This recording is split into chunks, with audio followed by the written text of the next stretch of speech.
Hey everybody, Griff Lynch, Executive Director of the Georgia Ports, here with you celebrating our first ever virtual State of the Port. I'm really excited today because this is just not a State of the Port. This is actually GPA Game Day. We have a bunch of stuff that's going to happen today, but I want to first introduce my co-host, Chairman Will McKnight. Will? Griff, thank you so much. It's great to be here with you and the whole GPA team.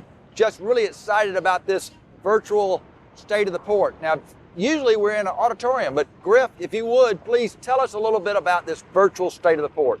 Well, first of all, I hope you're really enjoying the scenery here. We are sitting on berth 6 of the GPA, the largest container terminal in the Western Hemisphere. Behind me is a Maersk vessel. We have another 5 ships at the dock right now. That's a total of 6. But we have one special ship that's going to make an appearance for us today in our turning basin, and we got some special guests. But we're going to host this out in the dock. You might hear some of the activity and see the trucks moving. We want to celebrate the GPA and talk about all the great things that are going to happen today. Yeah, Griff, 7 ships. That's unheard of. You know, I can remember when I first got on the GPA board 7 years ago, we were excited to have about 4 ships. It's amazing doing all this, what's been going on in the world the last 6 months. Tell us a little bit why this is happening now. Well, you know, Chairman Knight, we've all been through a lot over the last few months. Everybody's kind of been through tough times, and we're so pleased that the team, the ILA, the Georgia ports, all of our trusted customers and vendors have stuck together to work through this thing together.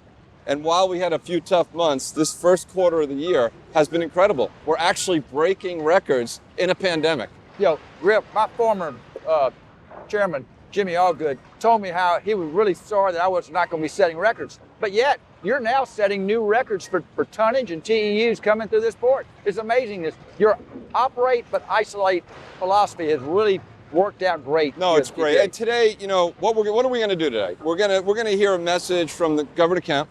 Right? We're going to talk about GPA expansion projects. We're going to talk about SHEP, a 20-year program, the Savannah Harbor expansion program, and a whole bunch of other stuff, including our numbers.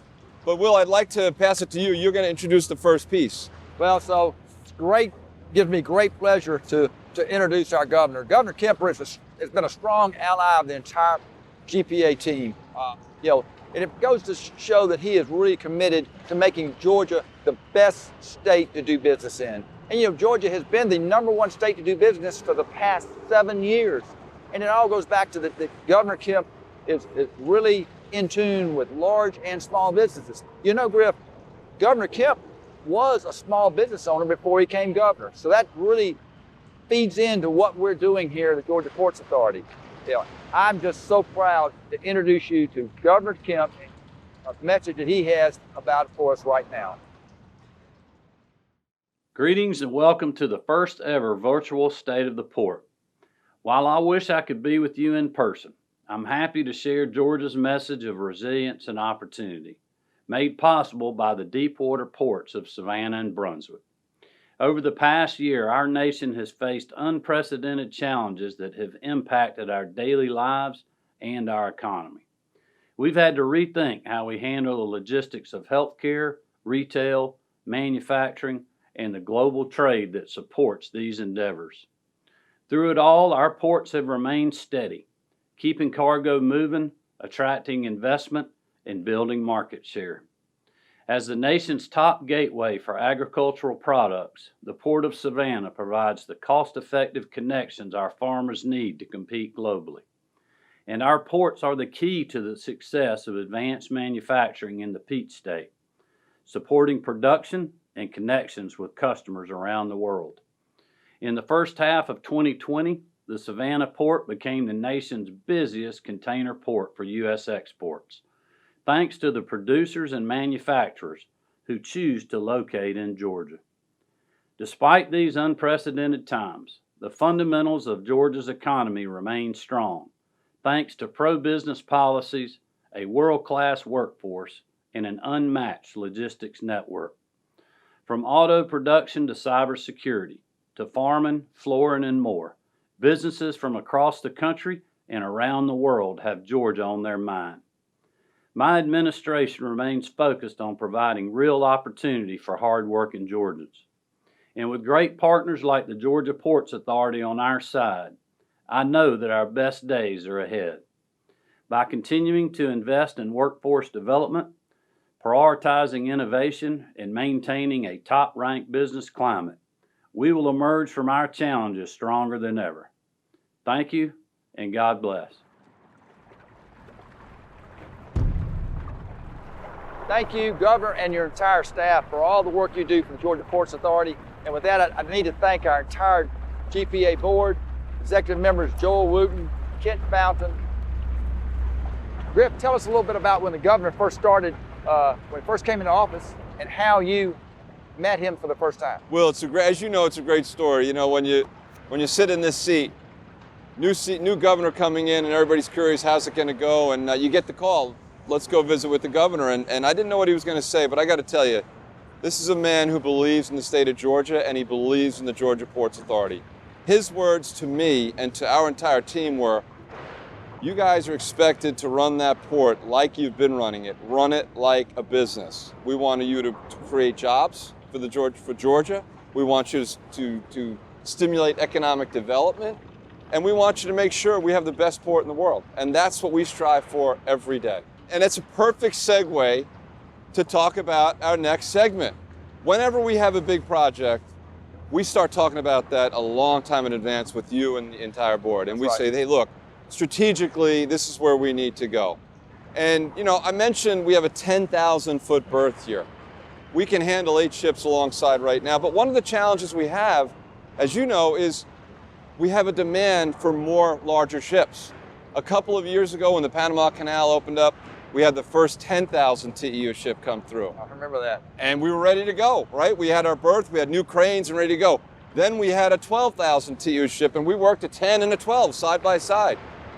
Now, today, we're working 3 ships simultaneously, big ships, while working 4 to 5 other vessels. But we need more. And our next segment is about more. Berth 1, as you know, has a little bit of a change. I got to talk about berth 1. Okay, all right, go for it. What you're doing here, Griff, is you're losing real estate. I've been in the real estate business. We try to make more real estate. You're going to take dirt away and make the river wider. Tell us why we're going to do that. By demolishing the existing berth and building a new berth, straightening it out, and widening the river, we can have larger vessels come through and larger vessels dock at berth 1. Great plan. I'm all for that. And also, what we're doing down at Ocean Terminal is a great idea too, because you know, we've got the smaller ships that are our customers, and we're all about treating all our customers the same. So tell us a little bit about what we're doing at Ocean Terminal for the smaller ships. So we're going to hear 2 segments now. Berth 1 was the first. In order to do berth 1 and not impact our customers, we want to make sure we have an outlet. At Ocean Terminal, we can send smaller ships down there while we're constructing the new berth 1. And at the end of the day, what that means is nobody's waiting for a berth. No one even feels any impact from the construction. And after 2 years, when berth 1 comes back online, we don't have 8 berths, we have 10 or 11 berths. Let's go see this construction and learn all about it.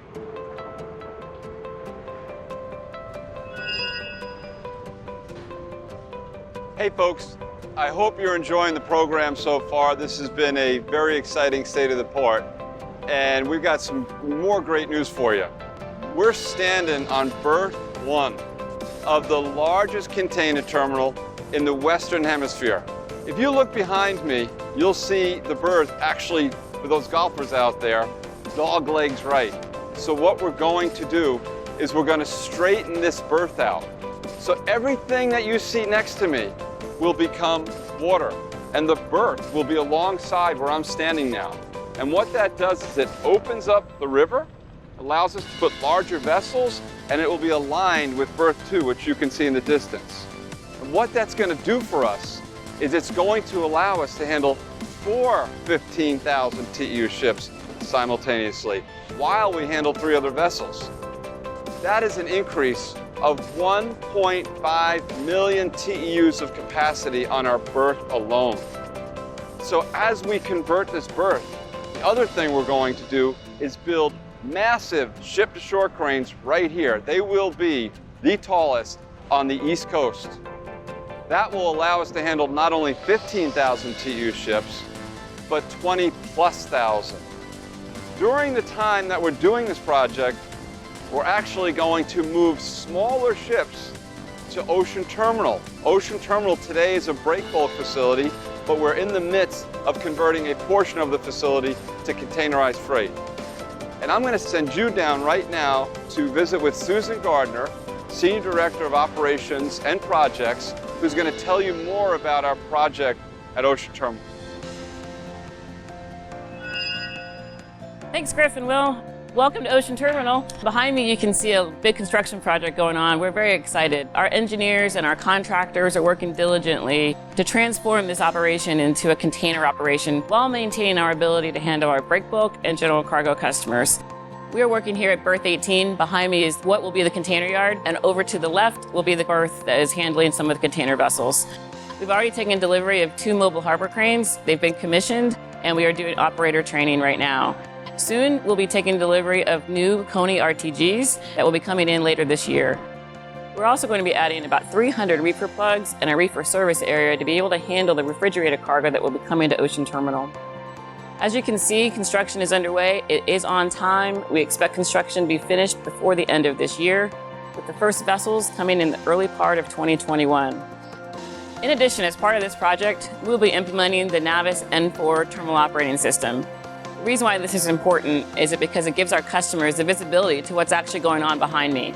They'll be able to see and track their cargo and their vessels in real time, and we'll be able to give them the information that they need as to what their operations are doing. This is an important part of this project, and we're excited that this is part of it. We look forward to having our new customers come into Ocean Terminal, and I'll send it back to you, Griff. I got a lot of customers to mention, and I hope you don't mind if I have to look down at my sheet to do that. And a little windy today at the GPA Game Day. It's a great football day. It's also a great port day. But you see a bunch of banners out here celebrating our customers. I want to go down the list. We start with the CMA CGM, our largest customer, the ONE, OOCL, NYK Line on the Ro-Ro side. We got Ucor, the car carrier, WWL, big customer on the Ro-Ro side as well. Hyundai, Glovis.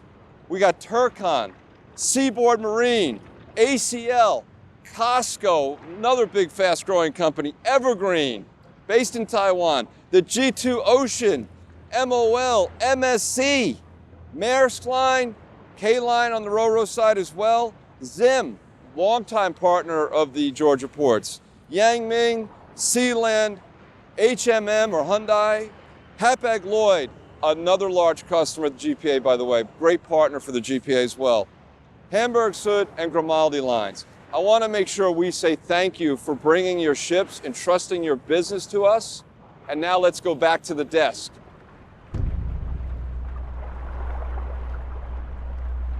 You know, this is GPA Game Day. And so, Griff, tell us, what's going on today at the GPA? You know, Will, I got to tell you, you talk about projects and all that, and that's one thing. But like you said, what's happening today? I mean, we're talking GPA Game Day. This is a day in the life, so I think we should share some of the stats. I don't know that everyone appreciates how big this facility is and the scope and the scale of what we do. Right. So you're going to see on your screen, folks, some numbers flashing. So today, we started the shoot at 9 o'clock in the morning. But what we did, Chairman, is we said, look, let's start tracking numbers from 6. And all those vessels start a little bit after 6. So already today, by about 9 o'clock in the morning, we've done 2,500 gate moves. 2,500? That's a full day at most ports, 2,500. And as I say that, I'm looking down, and we're going to come back to some more numbers. Check this out, that guest ship, that surprise ship had made it under the bridge, and she is almost here. You're going to see her in the turning basin in just a minute. Can't wait to see that 7th there I ship come go. in here. My ADD just kicked in, I'm sorry about that. So on the rail side, we've already hit 150 moves, thanks to companies like CSX and Norfolk Southern. Will, that's 3 hours into the day, 150 moves done. That's a lot. That is a lot.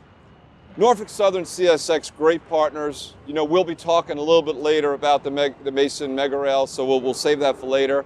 But the other piece is vessel moves. We're just getting started in the vessel. So we got a couple hundred vessel moves done. We'll share those numbers as we go throughout the day. You know, I'm not a mathematician, but all these numbers, and you start thinking about what happens in a full day. You know, Griff, it's not going to be long before we're going to be looking for more room. What's the game plan? What's the plan for what we're going to do next? I'm so glad you asked that question. So we're going to jump back to another project, but you know, you kicked off with that, and I want to make sure people heard you. Today, in the next 24 hours, the Georgia Ports Authority is going to handle over 14,000 vessel lifts, and we're going to turn all those ships around in one day. One day. And so these containers that we see right now, tomorrow, they're going to be at the distribution center or outside our gates, exactly, wherever the customer needs them. Yep, So that's right. Phenomenal. So you asked the question, what happens after Berth 1? What happens after Ocean Terminal? Well, we're going to show you what happens. We right now are working on a massive investment for the Georgia Ports Authority. We're talking about building a terminal, a new terminal, over at Hutchinson Island. It's land that we own. It's going to be called the Savannah Container Terminal. Heard about it. Yep, and what we're talking about here is a TEU capacity of about 3 million TEUs a year.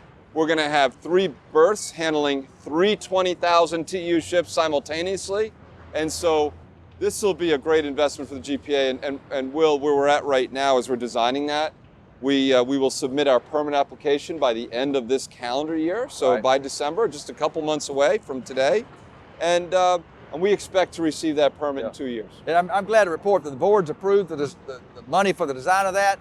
You know, that is right straight across from Ocean Terminal. It will be a great addition. It has access, direct access to I-16. Also, it already has rail access. So it's going to continue with the product that we've been offering here before about how we're going to be able to get the containers off the ships and on the road or on the rail within a day. And you know, what's great about it is, let's go back to that mission from the governor. I want you to create jobs. I want you to stimulate economic development.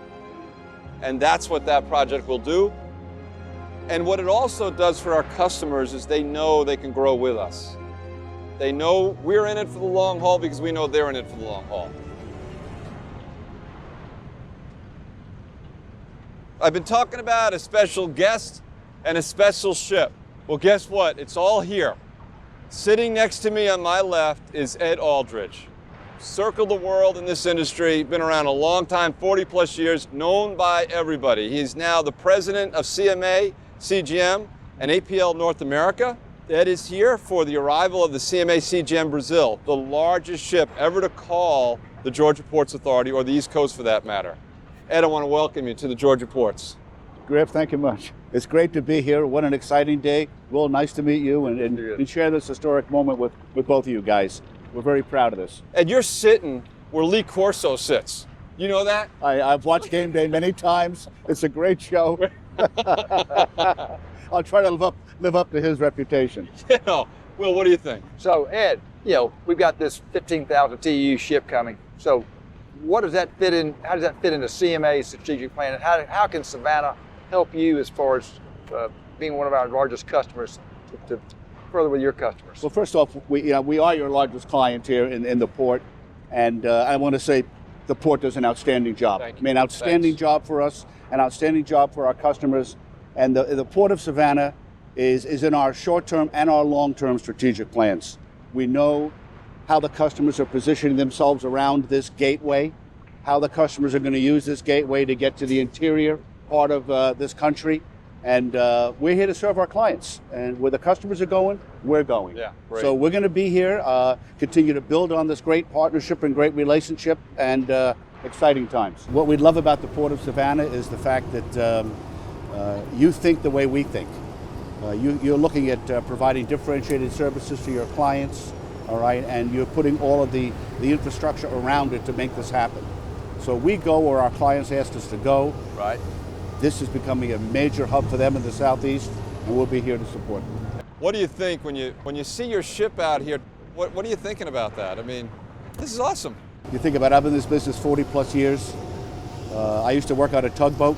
Is that right? I used to work on a tugboat that went down to Puerto Rico and tugged, and we worked, ships in the New York Harbor. And now to sit here and work for a company that's bringing in the largest ship on the U.S. East Coast, coming to the largest terminal on the U.S. East Coast. This is quite exciting. It's very exciting, very, very exciting. This turning basin behind us, we just deepened 5 feet doing for Savannah Harbor expansion project. What does that 5 feet mean to you as far as being able to? Well, being in the business a long time, 5 feet to me means 1,000 more containers that I can bring in through this port to service our clients, and that's extremely important to us. Ed, you mentioned 1,000 containers, but can you get the business? Oh, we got the business. We have we have tremendous customer support, and with your help here in this area, I see only great things going ahead. You know, it's amazing, Ed. Recently, you may have seen Georgia ports, and Georgia really became the #1 exporter for ag products. And then recently in July, we just announced #1 exporter in the nation. So, I mean, this is the right place to bring your ship. We appreciate it. Well, I'll tell you, agri is your #1 commodity coming to this port. It's also our #1 commodity that we handle from the southeast. Yeah. And the synergies are really there. Number one, you're the largest export port. Right. We are the largest export ocean carrier in the United States. So it's a good synergy. That's great. Back in, I think, the late 90s, early 2000s, you had the Regina Maersk come in, and that was the 6,700 TEU ship. In 2010, we had the 8,500 TEU CMA CGM Figaro come in. So another great milestone for the GPA. Then Panama Canal expands in 2016. We start getting to 10,000s. Then we got a 12,000. The matter of fact, one of those was yours at the CMA CGM Roosevelt, right? Yeah. That was awesome. That was awesome. Little did we know back in the 90s and the early 2000s that 15,000 TEU ships would be coming. We just can't thank you enough. It's fantastic. I want to thank you guys for your tremendous support. And once again, tremendous partnership, tremendous support.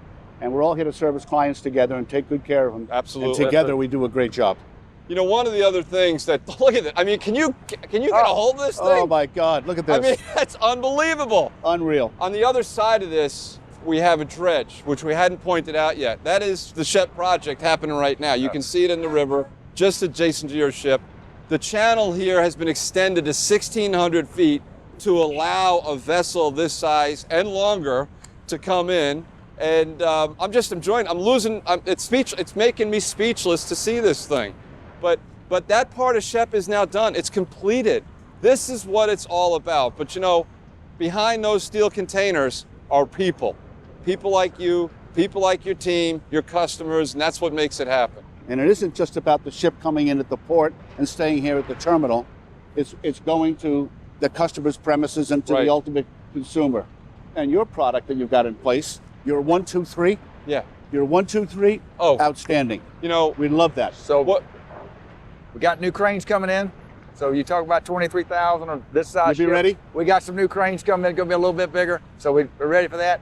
We've got the mega rail project going in the backs. You know, our goal is to get that container off that ship and on that rail in one day, or either off that ship and on that truck in under one day. So that's our goal for our customers. You're right. And the statistics, we know your gate statistics and your crane productivity and all of those measurements. And that's why the customers come here. Yeah. That's why they're building here. That's why they're investing here. And that's why this is going to be a gateway going into the Midwest and through the Southeast for many years to come. Ed, we're here to support you with that. I'm going to give you some stats. You started throwing them out there, and every hour on the hour, we're going to be updating folks on what we're doing. This is a day in the life of the GPA, right? So what we're talking about at 10 o'clock this morning, by 10 o'clock this morning, we've already done 3,800 gate moves, okay?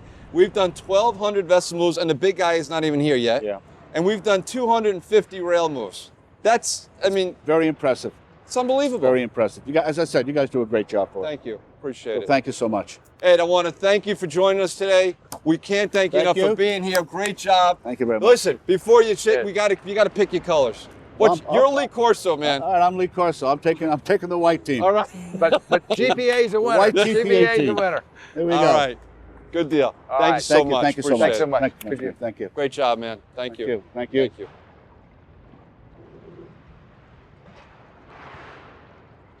So Shep is 75% complete, Will, right? 75% and you had the opportunity to go out and ride the vessel. So we went out and looked at the dredge and all the work that's going on. The Corps of Engineers, David Perdue, and the entire delegation for the state of Georgia has been just great in getting this project through. It's been 20 years since we started this project, and we see the end in sight now. So let's go see the operation.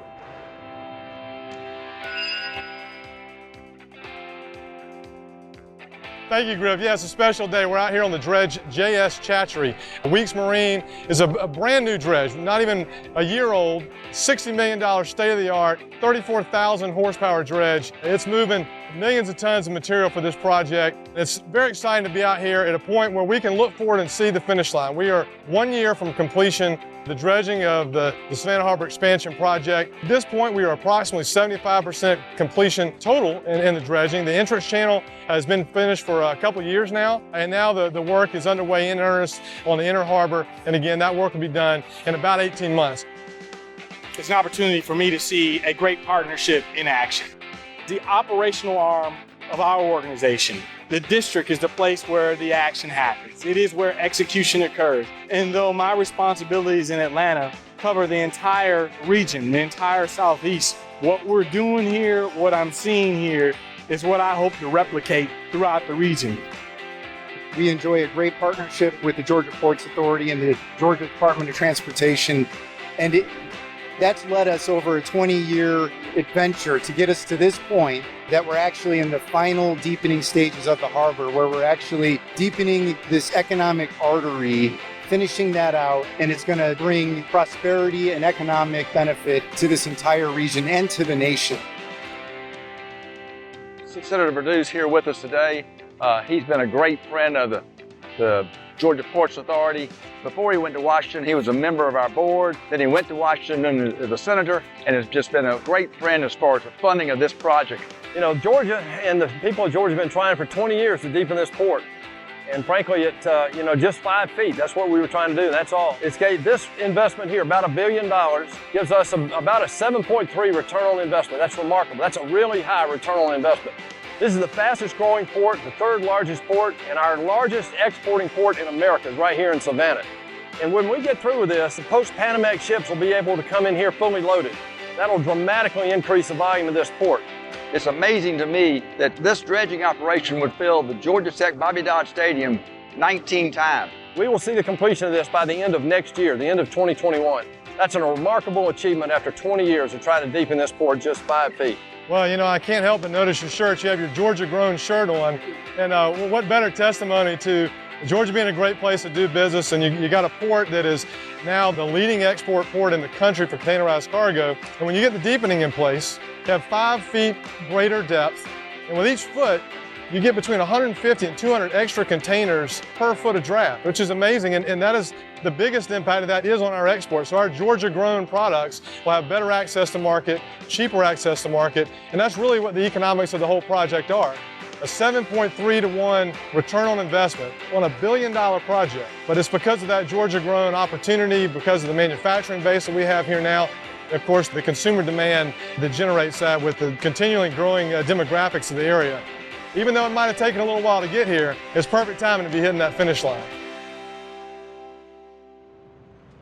Back at the game day desk, you see the ship behind me coming alongside. That was incredible, right? I mean, really awesome. But it was really also neat to see this project coming alive, the ship project. It's 75% complete. Economic development is what it's all about. And that translates into jobs. It translates into sales and revenue for the state. And you know, we do this every couple of years, and I think we just did it. And you have some stats to share, so go for it. It's amazing, and I'm glad to report another great year as far as our stats. The Terry Business School from the University of Georgia did the survey. 500,000 jobs this year after being 400,000 jobs last year. That's what it's all about, Griff. It's increasing jobs in the state of Georgia. I mean, Will, you know, when you think about 500,000 jobs touched, that's not just single people. That's a person who has a family, who's providing for their family. That's a truck driver. That's someone working in a warehouse. That's a manufacturing facility. That's a farmer. That is so many different people across the state. And what's really interesting thing about this is that's only Georgia. And we know that our impact and our reach goes way beyond Georgia. It does. I think when we talk about the stats, we should also hit the numbers. For the fiscal year 2020, we took a hard hit in the fourth quarter as a result of COVID. But even with that, we were 4.4 million TEUs handled just down only 0.9%. We actually saw an increase of total tons. We were up 1% over the last fiscal year. So this meant a new record at 37.7 million tons. Now, moving on to the first quarter of the year, container-wise, very excited to report that we're off to a great start. We're doing really well. July was a tough month, down 6%. But in August, we had a record month, all-time record, up 1% year over year. And September was also a monthly record, up 8% over last September. Really good news there and something to build on for the next year. So the totals for the first quarter of the year, 1.2 million TEUs. Just about 20 years ago, that's the entire volume we handle all year long. Amazing stuff. Now on the auto side, took a harder hit there as everyone did. Auto plants shut down, auto parts stopped moving. The numbers were down in the last 4 months. So our numbers were off by 8%, which isn't bad considering all that we went through. 650,000 autos handled in FY19, 600,000 autos handled in FY20. However, I'm very pleased to report, though, the first quarter of the year, we're off to a strong start. We're up a couple of percentage points. Hopefully that's something we can build on. We'll be talking a lot more about autos in the spring, where we hope to do a Brunswick State of the Port and focus on the auto sector. And on rail, we're seeing some really amazing things happen at the ARP. The Appalachia Regional Port has been a real success story. Only the second year of operation.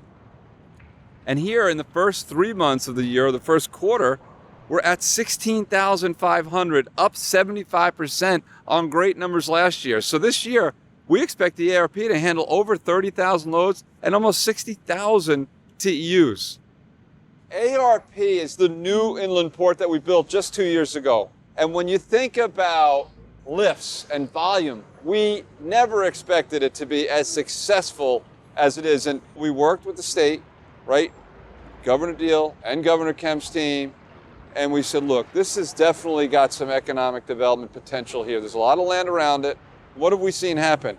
Now, what's really neat, we haven't even seen the export market kick off yet up there, and we're already hitting these numbers. Right. So you don't know this yet, but in the next couple of months, we're coming to you for some money. We're coming to you to expand the ARP. I hope you're going to support us.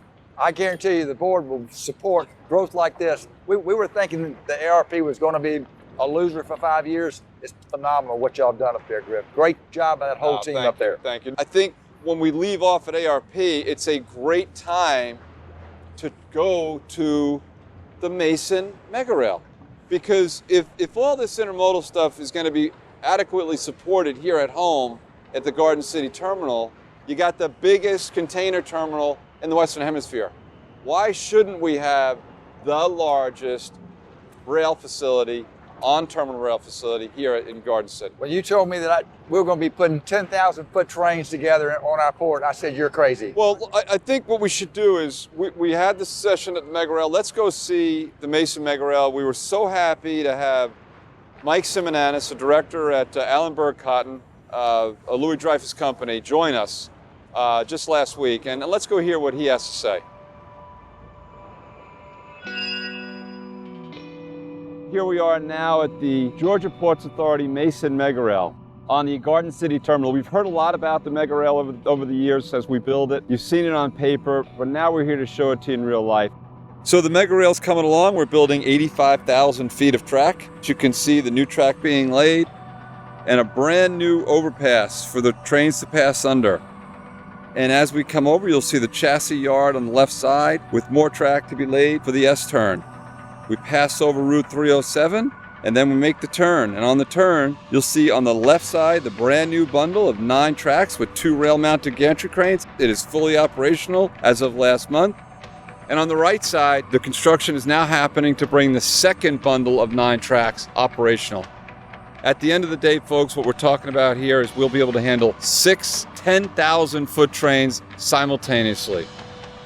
And I'm so pleased to tell you that we have with us 3 special guests. First, I want to introduce Mike Simonanis, who's with Allenberg Cotton. Mike, you're a director of freight there. You oversee all international domestic freight at Allenberg. We've also got Cliff Pyron, the Chief Commercial Officer for the Georgia Ports Authority. Cliff, thank you for being here with us. And finally, our Chief Operations Officer, Ed McCarthy. who's been with the Georgia Ports now almost 5 years. So Mike, let's kick it off with you. I know that you're also the voice of Memphis. What have you seen in your time as far as the connection of Savannah to Memphis? Is it improving? Are we competing on a cost basis? How are we doing? Over the last number of years, as you guys have made these investments, we see more cargo coming in, which gives us equipment availability in Memphis. And again, cotton as a crop is both local, right? Georgia's the second biggest producing state in the nation right now. And then the 4 states of the Mid-South, so Arkansas, West Tennessee, Missouri, and Mississippi, it's an important growing area. So we're connecting to GPA intermodally, and those connections have become more certain. There's been more options available. The East Coast is a natural gateway to a number of markets. Turkey, the Indian subcontinent, Latin America, and as the services have gotten faster to China or direct service to South Vietnam, those are key markets for us. And so the transit time difference, where a customer may have not been willing to wait 14 to 21 days in the old days, as the services have gotten faster from Savannah to the foreign market, it's allowing this to be another option as well, right? For the stuff that's the not traditional gateway for the East Coast port.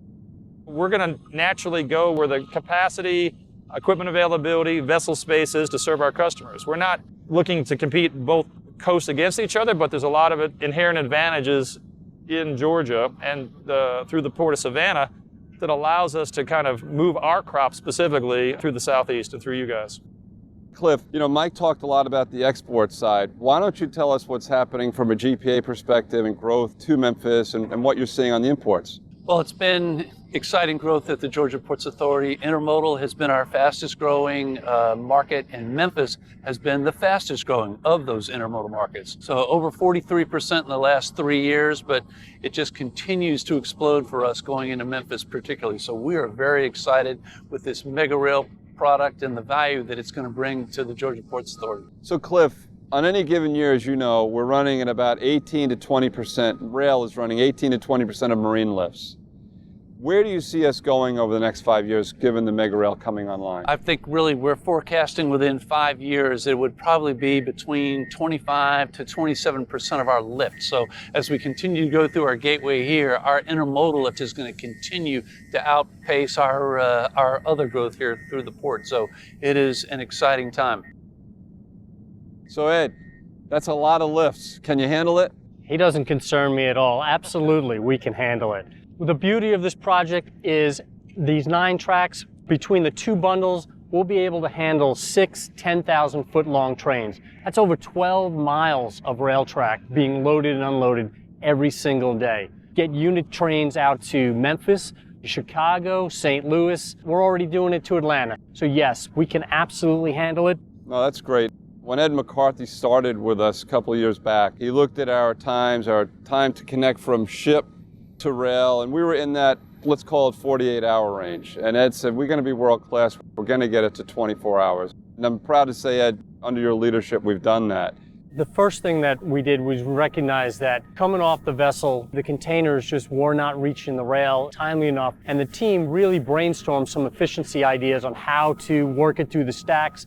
We've worked with some of our ocean carriers on block stowing on the vessel. So a lot of those partnership aspects has been tremendous. The ability to connect to the vessel more consistently, more reliably out of the interior, I think just improves the value proposition over the long term. Having a strategic vision that extends beyond the state your port's in to really look at the network and how you can connect with your customers further away is a visionary way to look at things that is really going to be beneficial for the shipping community in the United States. Well, guys, we could have picked a better day with a little overcast, but you're all looking more colorful than you looked before we started, and I want to appreciate the Savannah sun here. Mike, thank you so much for making the time to come join us at the Georgia Ports, and Cliff and Ed, thank you also for the great comments you've made. So thank you so much, and let's get back to game day. That was a great job. I think that, Ed and Cliff and especially Mike Simonanis making the trip down to be with us from Memphis to talk about the Mason Mega Rail is great. I mean, the one thing that Ed Aldridge mentioned, Chairman McKnight, was the 1, 2, 3. He referenced 1, 2, 3, and right. I want to kind of give some color to that.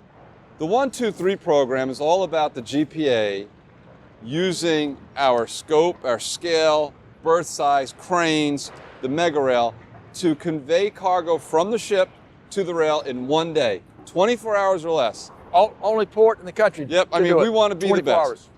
In 2 days, we're hitting most of our locations. We're hitting Memphis, we're hitting Dallas. We want to be hitting Chicago in 2 days. Maybe Chicago's a little bit longer.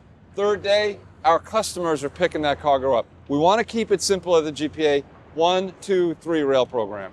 And you got to thank Norfolk Southern CSX for buying into that program.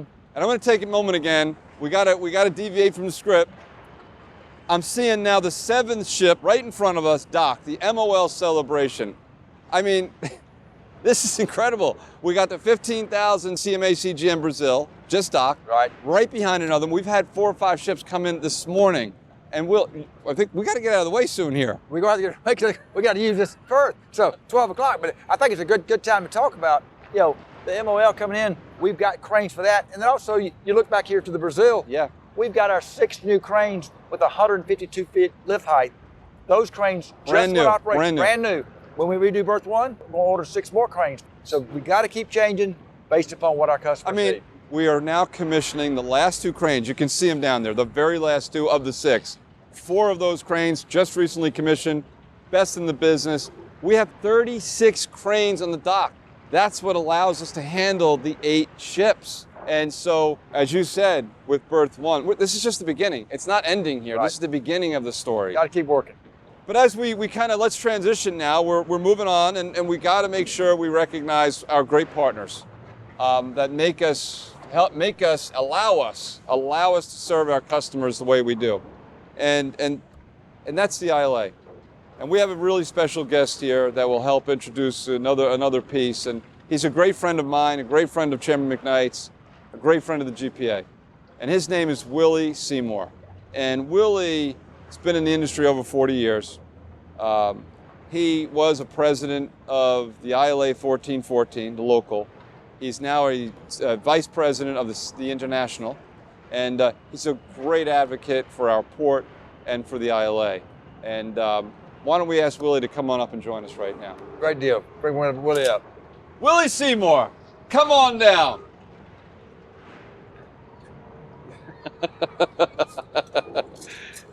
Willie, it is great to have you here with us at GPA Game Day, the first virtual state of the port. On a serious note, we want to thank you for being here with us today. It's just an honor and a pleasure to be a part of such a historical moment. I mean, listen, behind you is the CMA CGM Brazil, 15,000 TEU ship. We got 6 other ships alongside. What are you thinking? I'm thinking that I was here in 1978.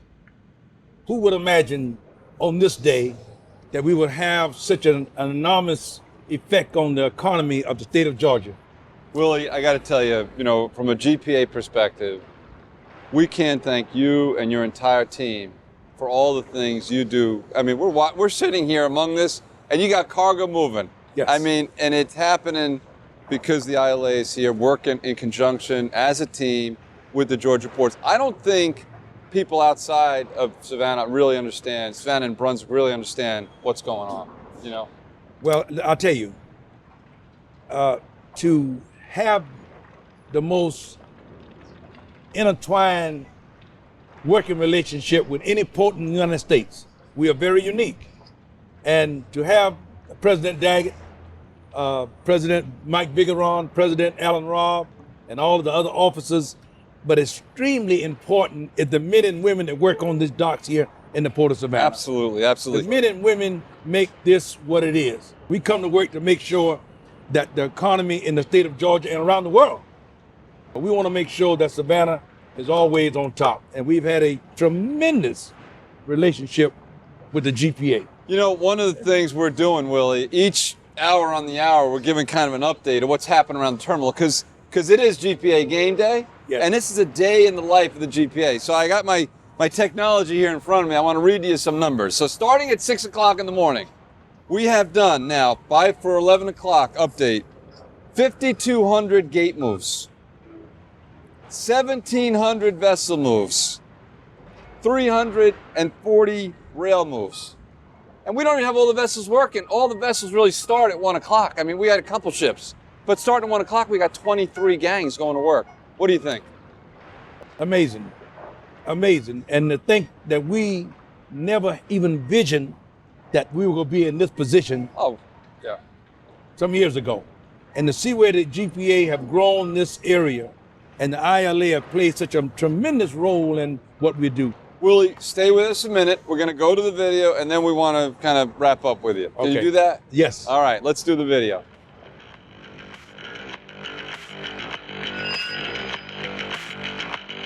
Good morning. Welcome to the best show on earth. Georgia Port Authority, CV8. I want to thank Griff for allowing us to be on the game show today. We are here with all of our leaders of the ILA. These are the coaches of this great team, and we're here to make sure that the whole state of Georgia and the United States know that the #3 port in the United States is on the biggest show on earth. And I'd just like to commend my guys for what the job they've done, keeping this port as the #1 port on the Eastern Shore. Very proud to work here. The Port of Savannah always is one thing that I'm proud to tell everybody that I work for, just because of the commerce that moves through here. When we go into stores, we see on the shelves products that were delivered through the Port of Savannah.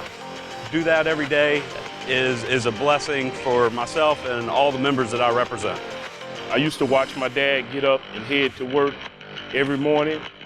He would always leave the house with a hard hat, a pair of gloves, and a hook. At that time, I didn't understand what all of that represented, but never could I have imagined the impact that our career would have on the world. So I was very impressed by that, and it made me want to strive to be the best that I could be. The Port of Brunswick is the second busiest ro-ro handling port in the nation. I watched Port of Brunswick go from handling predominantly break bulk, often steel, and maybe a few containers on barges, to emerging to being a car carrying port. We started off handling Yugos. We've transcended from Yugos to handling some of the most expensive high-end cars that you could imagine, such as Rolls-Royce, Mercedes-Benz, Maseratis. It has changed drastically. We've also faced a little adversity as it pertains to this COVID pandemic. Work has kind of went down a little bit, but it's making its way back up. By the grace of God, the ILA and Georgia Port Authority continues to rise. I can say I literally grew up on this port out here. The property we're standing on here right now, I used to ride motorcycles on here as a kid, and I camped out as a Boy Scout on this dock right here when there was oak trees out here on this dock. I remember the grain bin that was out here. I used to ride my motorcycle up under the grain bin. I've been in the ILA since 74, 75. I'm going into my 46th year in the ILA. I mean, we got a very good line of communication now, so open communication. We need that in operating these ports. I grew up on these docks. I cherish them, and I want to take care of them. All of us in here have a vested interest in these docks and to keep them operating. Since becoming president, we have more women in the industry now. And back then, you probably could count on one hand how many women been in the industry during the time when I first came. Now you got hundreds of women that's employed by ILA, and they're doing a tremendous job. I got to give praise to my uncle, John W. Moe. He's the one who brought me down here. And they called him the Hammer. He was a character. He didn't play. With the help of Mr. Seymour, he helped me a lot as a young man when he became a business agent, because I had to get out the hole because the work was too hard. So when they gave me the opportunity to go up on deck to operate the machinery that brought the cargo in the hole, I had my mind set. I'm gonna be the best I ever did it. And I want to thank these coaches. These coaches deserve all of the credit because I am just the voice, but they are the guys right at the docks making sure it works.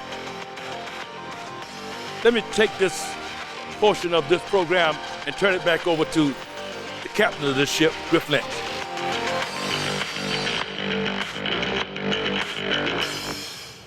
Willie, that was great. I mean, you are natural out there on the dock, and I'm not talking about working ships. I'm talking about in front of the camera. I mean, that was some great stories that we just heard. Before we go to the video with Dr. Levette and look at some of the community stuff that we want to talk about and share with you, last thing you got to do, it's GPA game day. GPA is always going to win. You got to pick your colors. You told white or blue today? What you got? My tie is white and blue, so I'm picking white. Go pick it and put it on. You got to don the cap. That's your team you're picking. That's the winner for the day. Okay, I'm picking this team right here. Let's do it, Willie. Let's put it on. Here we go. Let's seal the deal. Thank you very much. Thank you so much. Willie did a great job. It was great to have him. And I love the part where he started talking about community. And we want to share something regarding the community because we want to be involved locally, regionally, nationally, and globally. But I think locally is the most important piece. I'm so proud that we're involved locally in the YES program. And this is all about developing our future leaders, our future employees. It's a great way for us to get in our community and help the kids. Well, let's go see it. We've got, you're going to be hosted by Lisa Altman, our Chief Human Resources Officer, Tanya Chisholm, who's also in our HR department, and Jamel Williams, one of the most recent graduates from the YES program, who is now training to be a crane operator.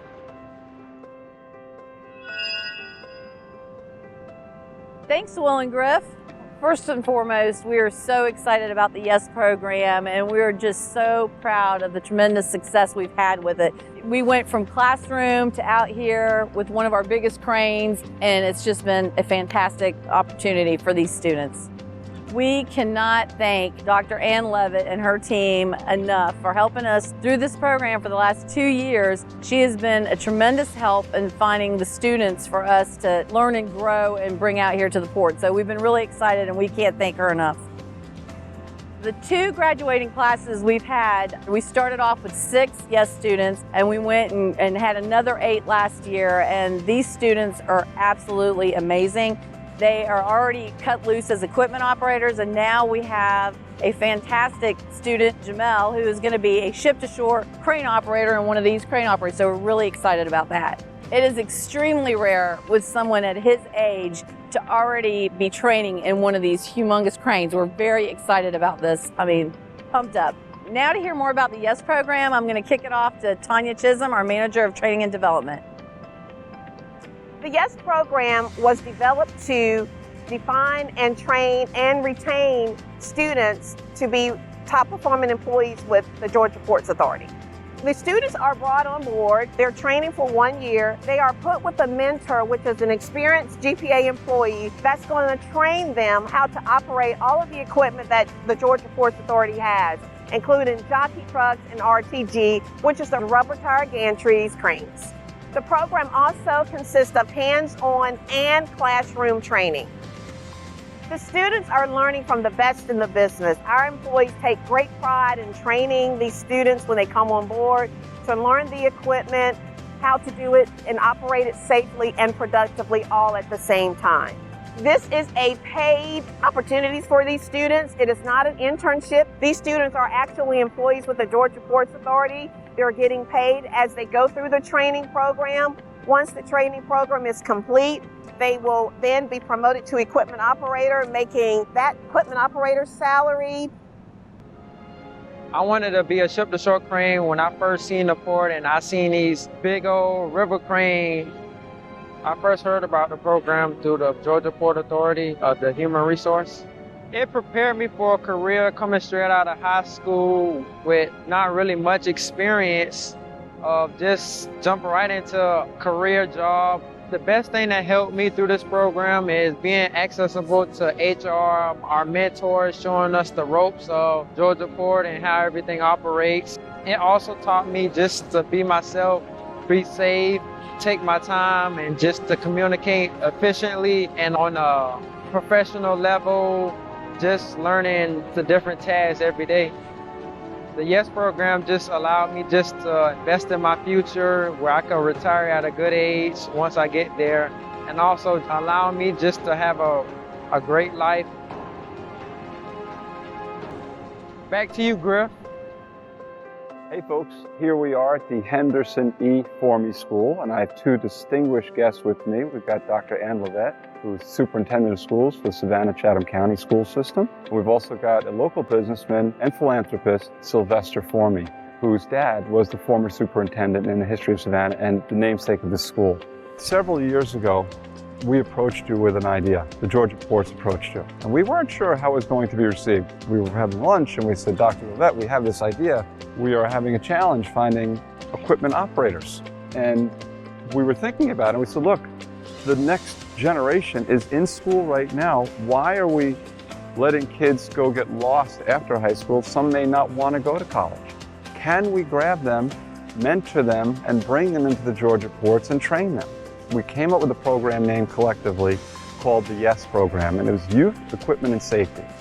And we asked you, we said, Dr. Levette, if we were to do something like this, would that work for you and could you help us? And you jumped on them. And you not only did you help, you gave us the candidates, we interviewed them. So tell us what you think about the YES program and how that's working for you. And what stronger, what wiser connection to make than for us to have options for kids when they graduate from high school. We are a big proponent, in fact, the national model for apprenticeships and internships, because I am very aggressive, as you note, about making sure that our kids are prepared for life after high school. Sure. And we started here, preparing them with all the skills that they will need to be a good entrepreneur or a good work partner. We start that here. When students graduate, I want them to be enlisted, enrolled, or directly employed, or any combination thereof. The YES program fit right into that because I knew they would be taken care of. I knew that they would have a great opportunity to learn and eventually to move up within the organization. And that's what's important. You step up and see the importance of it all is a major thing for us. And I hope all of your viewing public, when we go to the trade center or any other place to have your state of the port and that sort of stuff, the place is just literally wall to wall and ceiling to ceiling. 1,000 people, if not more. All right? I want them to see this as an opportunity to join in and follow your lead and do the types of things that's going to help, not restructure, but improve the community. And that starts in the neighborhoods, it starts with the youngsters, okay? You teach the children to read and to push, et cetera. We have the assets in terms of human resources to do what we need to do. We need the other resources. So thank you very much for taking the lead. this right here, this gym, in my view, is the starting point for workforce development. It's where it all begins. So imagine this colorful, soft, well-maintained, often maintained by the kids, various sections that offer them opportunities to exercise in various ways. Work individually, work as a small group, exercise different parts of the body, but all in learning how to function in the bigger world. I think with this gym, you said sure would be great if the Georgia Ports could help us build it. And I'm here to tell you, we're not going to help you build it, but we want to cover the entire cost of it. Oh, right. In the soft play area, the gym areas, where you really see the skills that are necessary for working together in the workplace. You see creativity, you see socialization, you see problem solving, you see managing yourself, so self-regulation, as well as managing the relationships that you have with others. So this is a very important area in their lives. Absolutely. Because they are in charge of their own behaviors, but also contributing to the whole. So you've just heard a wonderful community story from Dr. Ann Levette and Sylvester Formey. I'm so happy that we're able to be here at the Henderson E. Formey School. Now let's head back to the dock for the rest of the show.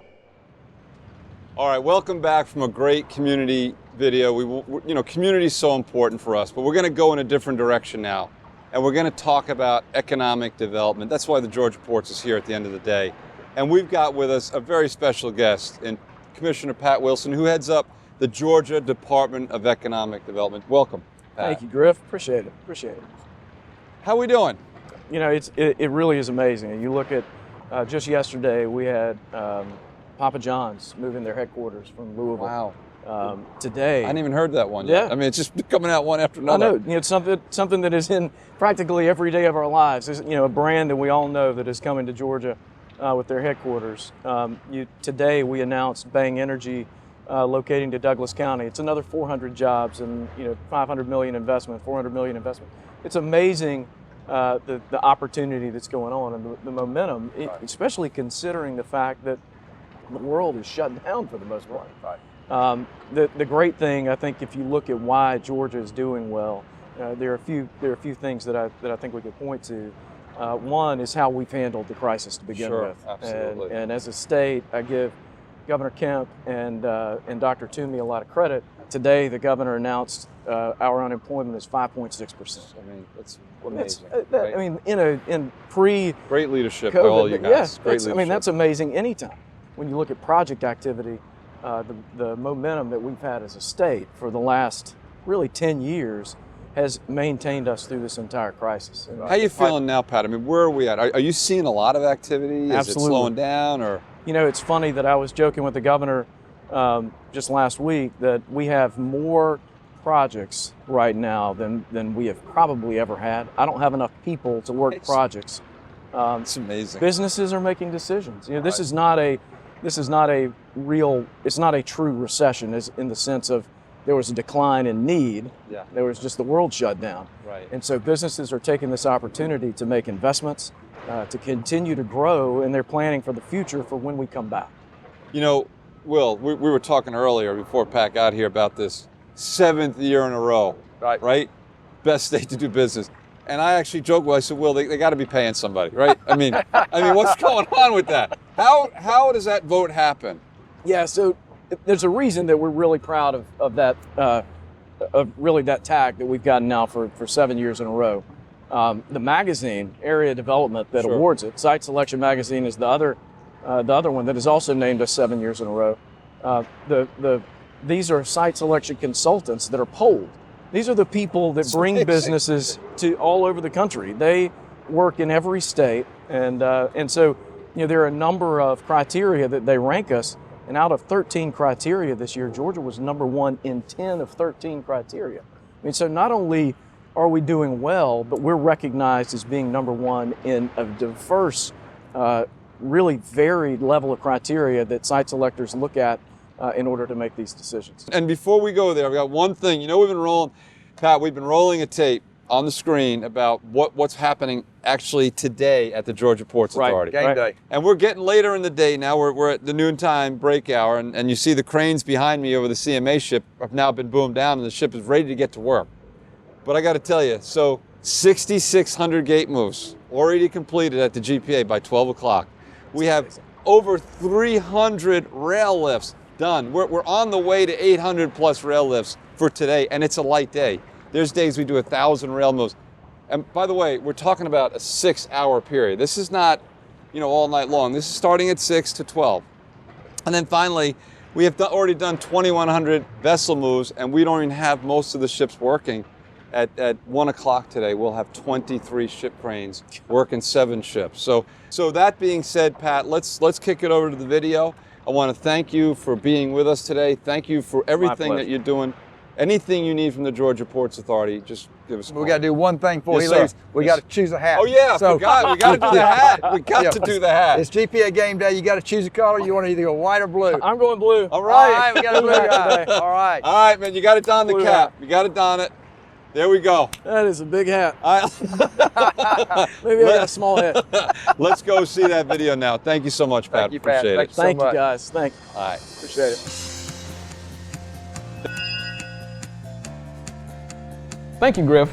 I'm seated here with 4 economic development professionals from the Savannah area.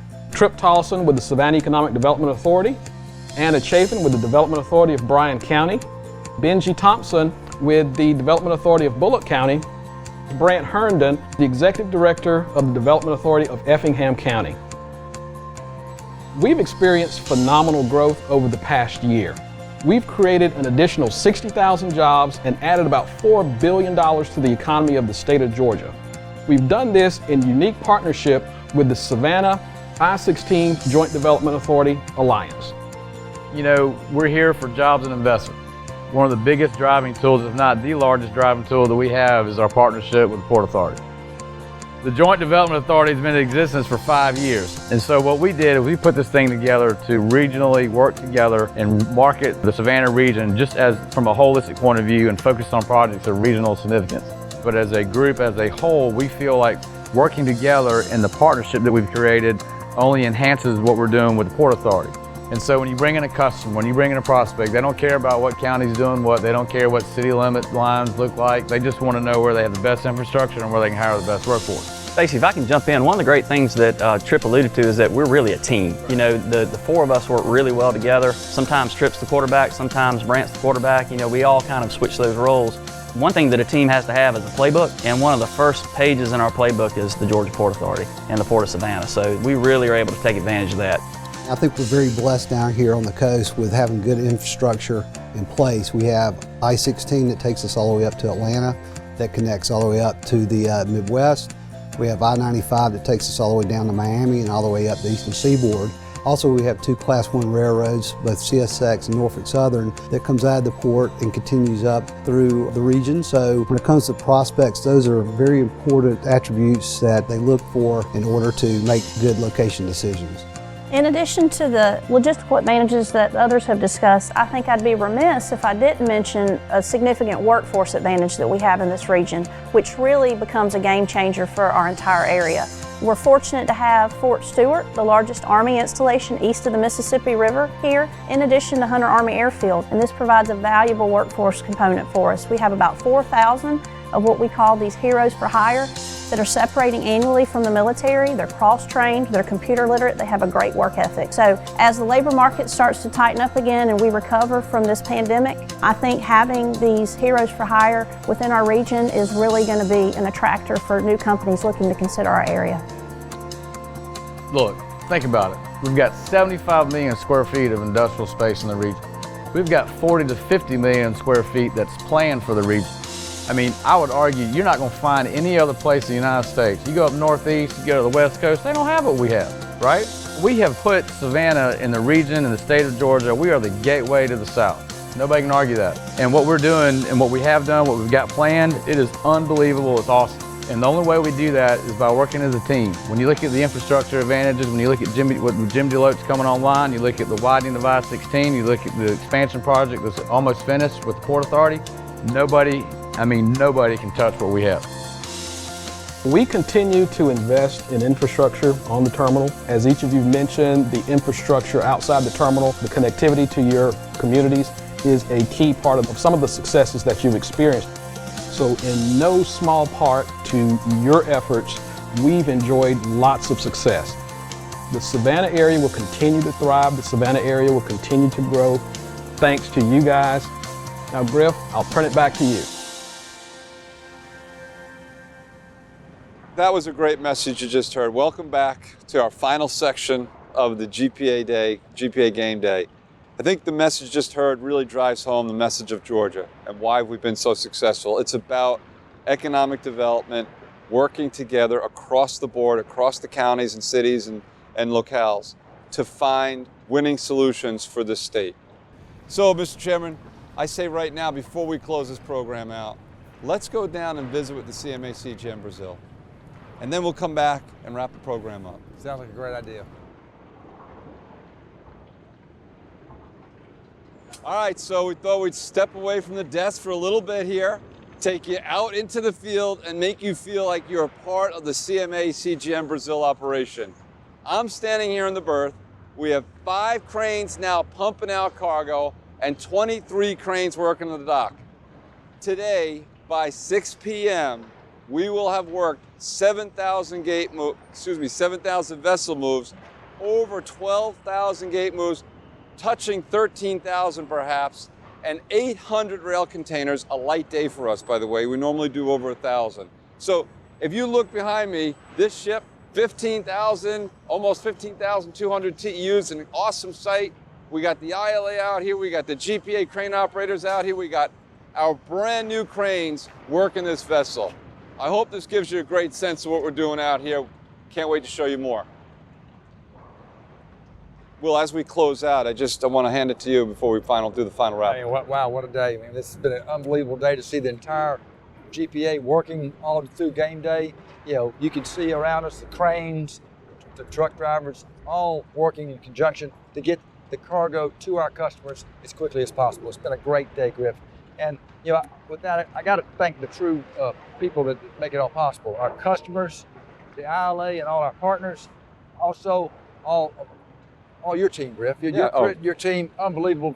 All through this pandemic, it's done an unbelievable job. The downs, the ups, to make it so we have the cargo flowing seamlessly through our port. Thank you so much to you and your entire team. We appreciate you making the time to be here with us and all of our guests. We weren't sure how this was going to work out when we started, but I want to just kind of continue on where you left off and just continue to thank folks. When you see the ship come in and for the ship to turn around, that's happening with a pilot on the ship. We got Trey Thompson and all the Savannah River pilots doing their thing. We have all the docking pilots. We have the tugs. We want to make sure we thank and recognize the stevedores who work the ships. I mean, there are the maintenance companies. There are so many stakeholders that make this massive economic engine work. There's probably not enough time here to thank all of you. But I think before we end up and wrap up, we got to pick our colors. So GPA wins. What's your hat? Yeah, Griff, everybody's been going with the white. I got to go with the underdog. I'm going to go over here with the blue, take my blue hat. All right, well, I'm going to go with the white. And I'm going to say, I hope you enjoyed game day with the GPA.